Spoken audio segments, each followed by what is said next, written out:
नमस्कार, यह मंच policing insights with DS Sengar, वरिष्ठ पुलिस अधिकारी Devendra Singh Sengar, retired additional director general of police के मार्गदर्शन में संचालित किया जा रहा है। आज हम आपके लिए एक अत्यंत विचारोत्तेजक संदेश साझा कर रहे हैं। पुलिस सेवा के अनुभवी अधिकारी श्री मुनीश राजौरिया जी, रिटायर्ड एसपी साहब से। मैं मुनीश राजौरिया ग्वालियर में पुलिस अधीक्षक के पद से सेवानिवृत्त हुआ। अभी पिछले दिनों 7 अप्रैल को जो श्री भारत सिंह चौहान साहब जब अपने परिवार के साथ पन्ना जिले में गुजर रहे थे तो उनके साथ जो दुर्व्यवहार और अमानवीय घटना घटित की गई पुलिस के कर्मचारियों के द्वारा, उस संबंध में मुझे एक पुराना घटनाक्रम याद आया है।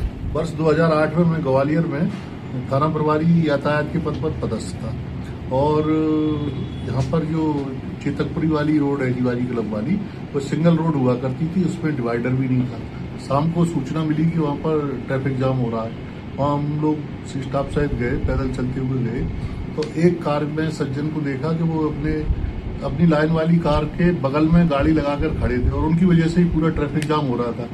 तो मैंने उन्हें कहा कि भाई तुमको गाड़ी चलाना नहीं आती और इस तरह से यहाँ जाम लगवा रखा है, और यह कहकर मैं आगे चला गया और ट्रैफिक जाम को खुलवाया। सुबह हमारे जो डीएसपी सर थे श्री लखनलाल शर्मा जी, उन्होंने मुझे बताया कि आईजी सर ने बुलाया है।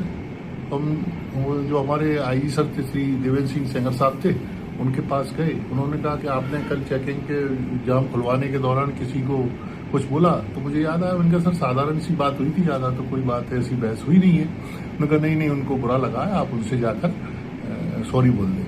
मैंने कहा ठीक है सर। तो मैं और श्री लखनलाल शर्मा जी उनके घर का एड्रेस पता करके उनके घर गए, उन महानुभाव से मिले। उन्होंने कहा कि मैं परिवार के साथ था इसलिए बुरा लगा, और अगर अकेला होता तो कोई बात नहीं थी।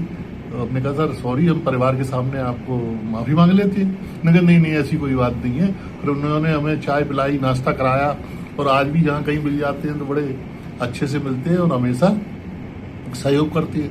तो मेरा कहने का मतलब ये है कि उस टाइम पे हमारे आईजी सर इतने संवेदनशील थे कि उन्हें जैसे ही किसी से पता लगा, उन्हें हमें बुलाकर उनके घर भेजा और सॉरी बुलवाया।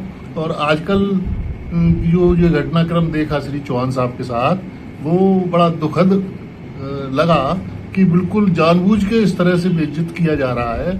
फिर उसके बाद मैंने अपनी पूरी सर्विस के दौरान श्री सेंगर साहब की सीख को ध्यान में रखा और कभी भी चेकिंग के दौरान किसी से कभी कोई बदतमीजी का व्यवहार नहीं किया। जो भी टेलीफोन आते थे उनको भी सुना और उनके सुनने पर जो यथोचित कार्रवाई थी वो की गई। और ये जो पुलिस की चेकिंग होती है वो अपराधियों को पकड़ने के उद्देश्य से होती है, न कि किसी बुजुर्ग को या किसी महिलाओं को या अस्पताल जाने वाले लोगों को परेशान करना और चालान करने की कार्रवाई के लिए नहीं होती। यह तो केवल इसलिए लगाई जाती है कि अपराधी तत्व लूट न करें या किसी तरह की कोई घटना न करे और इस तरह आवारा न घूमे, ऐसे लोगों को पकड़ने के लिए लगाई जाती है। और इसके बाद में फिर हम लोगों ने जो चेकिंग करते थे, जो चेकिंग पॉइंट था उसके पीछे की तरफ 2-3 आरक्षकों को लगाते थे, जो चेकिंग पॉइंट के अलावा जो वापस लौटने वाले रहते थे उनको पकड़ते थे।